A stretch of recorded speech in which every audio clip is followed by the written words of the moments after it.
So TNA is back. Dolph Ziggler is on the run of his life. Everything is going according to plan, and then suddenly they fire Scott D'amore. And it seems like the horror isn't over as yet another person is spinning the block on Vince McMahon. This, ladies and gentlemen, is the dark match. People have been asking me to be the best in the world. Why, Eddie, why? I'm better than you. My eyes are red. I was in the back smoking a joint with Van Dam. You know it. Ladies and gentlemen, I am Stevie Jobber. And I'm Dangerous Duke. And welcome back to the Dangerous Jobbers podcast. This is yet another episode of the Dark Match, and we got some very, very excruciating news to relay to you today.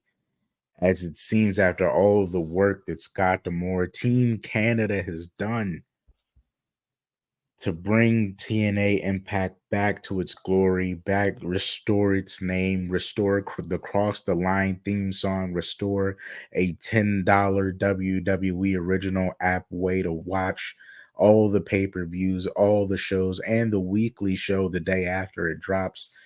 And on top of having another show after, I mean, just all the signings, the Okada matches, Will Ospreay, after all this amazing work, signing Dolph Ziggler, they have fired Scott D'amore. Yeah. Questionable. And that is me putting it politely. Questionable. So obviously, like you've said, within the past week, Scott D'amore was terminated by TNA. And first thought that runs through your head as a wrestling fan, at least for me, when something like this is so out of left field, oh good Lord, what did Scott D'amore do? Like, just because, we're naturally wrestling fans. It's like, oh God, what allegations are against him? What happened? Like that was the initial thought. For somebody who's done so good for a company, something had to be tucked away in the closet for him to want to do for them to do this. And it was very, very confusing. Stevie, before I get into my rant, what were your thoughts on the whole thing? Well, I did absolutely have the first thought that you had, which was, oh man, like, what did he do? Not Scott. They didn't get Scott. But luckily Scott didn't do anything. He's just as good as the guy as we thought he was, thank God. And then it was just sad after that. After I realized it wasn't anything, like he wasn't in a scandal and they didn't cancel him. I was like, oh, well, now this is depressing. You just took Scott away after all this work he put in. He just put in all this work. He just got to the finish line and he can't even live the celebration year before you take him off the mantle, man, and replace him with the president of the company they were in partnership with. Yeah, which raises more questions than answers. So I have the article here. They released an article on the firing of Scott D'amore from TNA, and shout out to AJ the Collecting Legend because he sent me the article because I was just baffled. So Anthem Management had fired Scott D'amore from TNA, terminated his contract. They then had Zoom conferences with people that are on TNA's talent roster right now, explaining the situation and why Scott D'amore was terminated. And then they replaced him with someone who has really no experience in the wrestling business whatsoever. So I'm just going to read a clip from this article real quick. In contrast with Scott D'amore, Mr. Ciccione has no direct experience in the professional wrestling industry. The Anthem press released his touted history of executive level management, specifically referring to cable and digital channels. So basically what you're telling me is you have a guy in Scott D'amore who basically saved TNA from becoming the newest addition to the WWE library, in a sense, stripped your whole company down to the brick and mortar and rebuilt it brick by brick, gave it a solid foundation, gave it a nice look, a new style, and brought back what made that company great, giving it TNA, bringing in talent that made it great. You know, brought back Shelly, brought back Sabin, brought back Kazarian, revamped the entire women's division, made their tag division relevant again, gave us great world champions, and also the app, put their pay-per-views on an app where you can watch it like the WWE Network. Basically made TNA easier for the casual fan to find if they want to go out and watch it.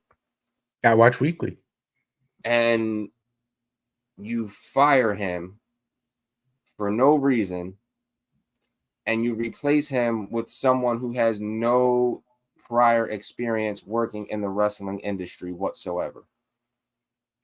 It's incredible. What the fuck? Like, it makes zero logical sense. This man saved the company, rose it from the ashes like a phoenix, and you show him the door. It makes zero sense. Like, there's not even a snippet of hope that this can make sense. It doesn't seem logical. It seems moronic. There's no other way to put it. This, like, they really fucked the pooch on this. You had everything handed to you on a silver platter by Scott D'amore, and you basically took this silver platter and smacked him upside the head with it and threw him out that door. How do you throw out the man who built you this kingdom for no reason? It wasn't like Scott D'amore was taking the company into a wrong way, because he wasn't. He was bringing the company up. Talent didn't have an issue with him because a lot of talent was pissed. Frankie Kazarian voiced his opinion that he didn't understand why they fired Scott D'amore. So I'm just struggling to find the logic in this. It makes zero sense. I think it's a terrible move by Anthem. And me being the person that I am, I honestly hope this comes back to bite Anthem in the ass, because it makes no sense whatsoever. I mean, I don't know. It seems sudden, and I gotta tell you, TNA now is my second favorite show to watch on during my wrestling news week. I make sure I catch it every Friday. I can't catch it live on a Thursday because it's AXS, but because I paid those $10, I can watch it the day after. And I'm even interested in their like dark match show, Explosive, or Explosion, that they brought back. The stories are great, the wrestling is great, the quality is great. It's not like the old app where, you know, it was kind of janky and it did what it wanted to, and it wasn't like, everything on this is smooth. Everything in the company, everybody in the company, he was the heart and soul of that place. Yeah, exactly.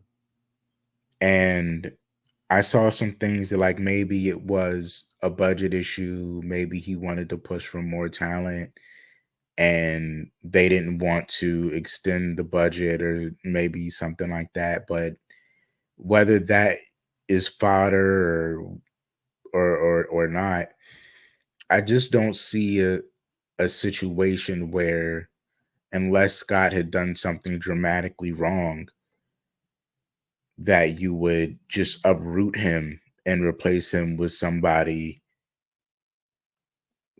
without prior experience, as well as somebody that is such a influence to the culture of the company. Culture is so important in any company, but especially wrestling companies. So to take that I mean, you can only find so many people that can be that source of good culture and hands in the dirt and passionate, and it feels so messed up, you know? I I'm likening it to if it them firing Scott D'amore for someone who is a high level executive with no experience in wrestling. It's like if you fire Bill Belichick from the Patriots and you Mm, replace him with somebody from the show Shark Tank. It's like you have this guy who's great at running a franchise, has mhm, proven success, and you fire him for a Kevin O'Leary, mhm. somebody who does wine. Great executive, great businessman, I'm sure of it. Doesn't know jack about coaching football. Yeah. I'm sure this Mr. Ciccione, however you say his name, I'm sure he's a great businessman. I'm sure I he's an mean, like, excellent executive, mhm. but doesn't know jack shit about wrestling. Liken it to this is why Nick Khan is the businessman and Triple H is head of creative.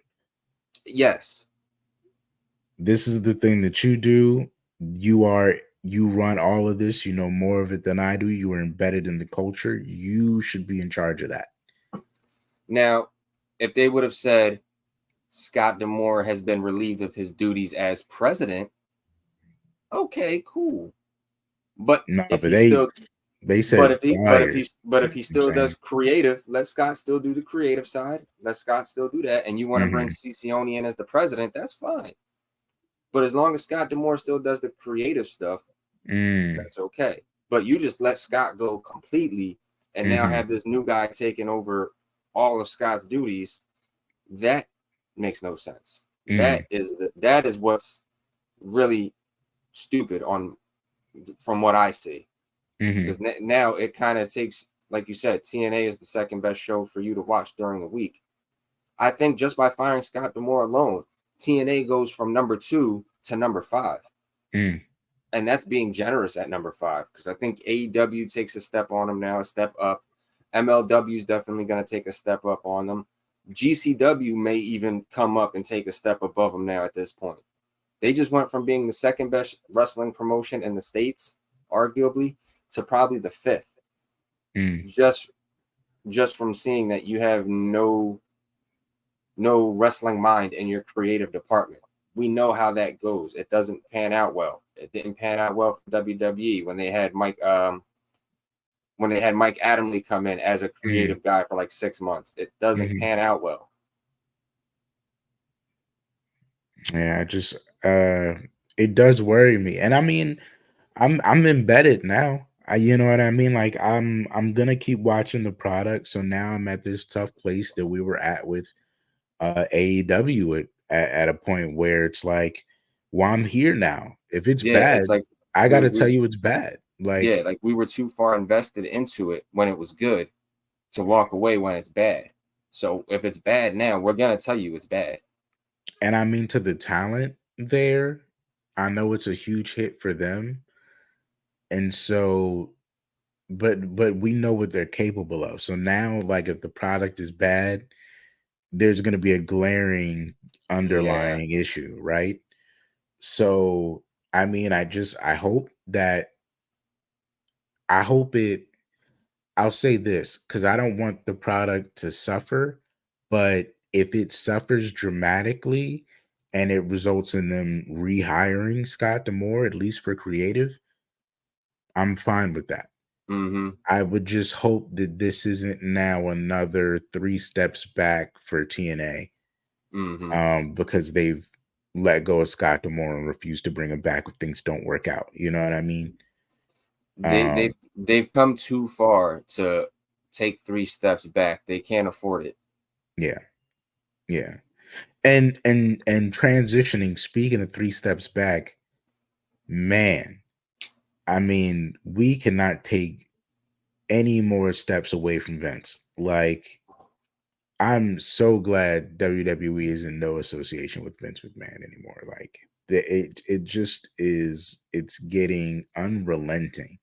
Yeah. Um, How exactly how much shit he had tucked under his rug and in it's his closets and under the bed. And so I thought like, oh, we might be getting some spice soon because of the John Laurinaitis lawyer statement. Mhm. Because all of a sudden, John Laurinaitis' lawyer is like, he's the victim, and we'll prove that this is all McMahon. And I'm like, I don't think that excuses you, but I think that just means you're about to drop more bombs on him to take away from your own heat. Yeah. And I don't know if this is one of those incorporated bombs or if this just happened naturally, but now more news comes out about this situation with Ashley, who was one of our more fan favorite wrestlers growing up in the women's division. Yes. Um, so I think you might have read more of the article than me. I just know the main bullet points and some of the stuff. But what was the actual thing with Ashley? Yeah, so back in 2004, 2005, around that time, they did a tribute to the troop show overseas, like they always did at that point in time, naturally. And something had happened with Ashley. I don't want to get too deep into it because it's a touchy subject, but supposedly there is evidence that she was in fact uh overseas on a tribute to the troops tour, and WWE knew about it. Vince McMahon knew about it and kind of just swept it under the rug and told Ashley not to say anything, which looks really, really bad on Vince and the Hmm. company. Hmm. Kind of makes you think now there's a reason why he was so quick to sell the company if things were coming up. It was only a matter of time before something like this came up. And actually, it makes you understand why Ashley went through the things she went through in her life post WWE. Hmm. What the things that led to her, that may have led to her ultimately taking her life. It's really bad on WWE and Vince as a whole. Hmm. It's I can't even begin to think why the hell you would even keep this kept quiet under the rug, not even acknowledge it. Because now that it's coming to light, they're straying away from Vince McMahon even more, which they should. They have every right to do that. It's just it makes you wonder what else can they be hiding Hmm. if something like this is being hidden and just now being uncovered. It makes you wonder what else they have in the dark. I'll say this, like it almost, it doesn't even make me want to know. I'll be honest with you, because um they've already, you've seen it, just now it's almost like it's so detrimental to the company Mm-hmm. that in efforts to stray so far away, it's almost like, do you remember, this is irony at work for you here.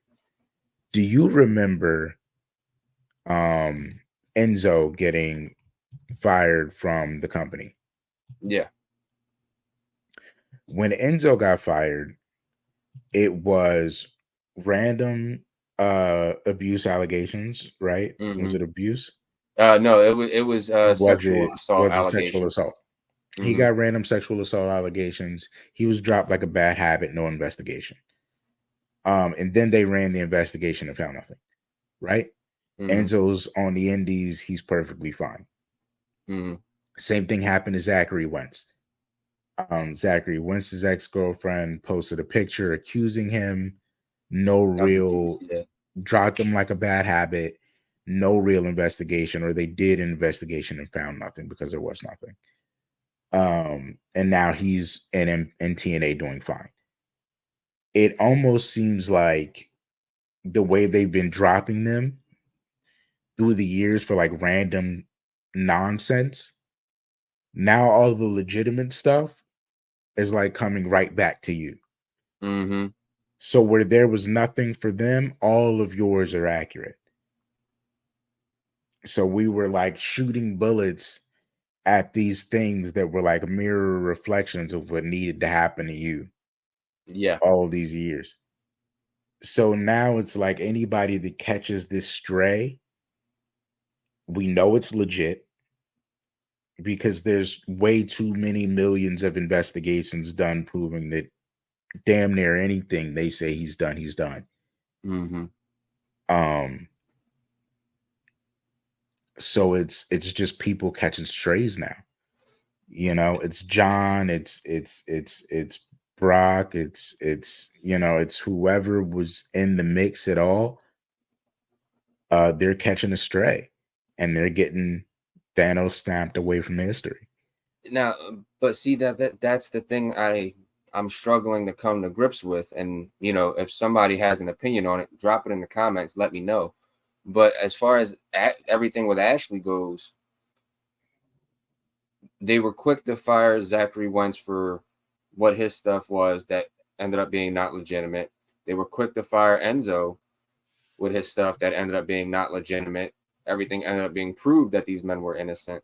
And then the stuff with Ashley, they didn't even bother. They just kind of threw whatever at it to shut it up and not want to take care of it because it puts the company in a bad light. Mm-hmm. But if you had taken care of this situation when it happened, you wouldn't be in this predicament now. Mm-hmm. You would be able to, however it went down, I wasn't there, but it happened. We know it happened. Had you taken care of this in 2005 like you were supposed to, gone through the right channels, gotten this person prosecuted, Ashley would still be here. And there's no way to sugarcoat that. She would still be here today if they did their job. And they didn't do their job. And now it's biting them in the ass in the worst way. And they're still trying to keep it quiet, even though it's public. Honestly, for me, it's kind of despicable. Had you taken care of this like you were supposed to way back when, none of this would even be happening. But yeah. you reap what you sow at the end of the day. And right now they gotta kind of just bite a pillow and take it because they didn't take care of it. Mm-hmm. And I'll leave on this. I do take optimism in the fact that through in another full circle of karma, and Vince McMahon at one time, his efforts to completely deteriorate Stephanie and Triple H's team from the company to keep his place in it. Mm-hmm. It does in a silver lining kind of way feel good that now all of Triple H's people are at the helm and they're like really the good guys. And all of the people that were involved in his team and any of his mess are the people that are facing the consequences. So that it is like a full transition of we are in the best time to be a wrestling fan as fans, as wrestlers, and as an industry as a whole. So I do find silver lining in that. Yeah. Yeah, go ahead, Timothy. No, I was gonna say it's the best time, but in a sense, it's also some of the worst times because of all the allegations. Yeah. The cleansing is a painful experience to figure out how many more things are coming up, And I think it's terrible for the people at the helm now because they have to play cleanup for a mess that wasn't theirs. Mm-hmm. It's like when you have a president who's going out of office and you have a new president coming in, and that president has to clean up some of the mess that the old president had. Mm-hmm. So it's falling back on them, even though they weren't even though they weren't even in the building or even there when it happened. Mm-hmm. So now, unfortunately for your Triple H's, your Nick Khans, your people like that, they're playing cleanup now for a mess that someone else started. Mm-hmm. Or someone else should have cleaned up. Mm-hmm. Yeah, and that's the tough spot for them to be in. So it sucks, man, but like through these L's that we keep taking, just remember this, guys, that you have to keep note of all the good that's happening. This is a cleansing period. It's not like we're not living in the bad time. Mm-hmm. We're getting rid of it. So we take these L's in Scott D'amore. We figure out these things we didn't know in Ashley, but I think overall we're moving into a better time. So it's not going to be easy. Yeah, it's not going to be easy at all. There's going to be some bumps in the road. There's going to be some turbulence on the plane, but hopefully we'll be able to reach the destination we ultimately need to reach, which is a better wrestling world for everybody. And with that, ladies and gentlemen, this has been The Dark Match. People have been asking me to be the best in the world. Why, Eddie, why?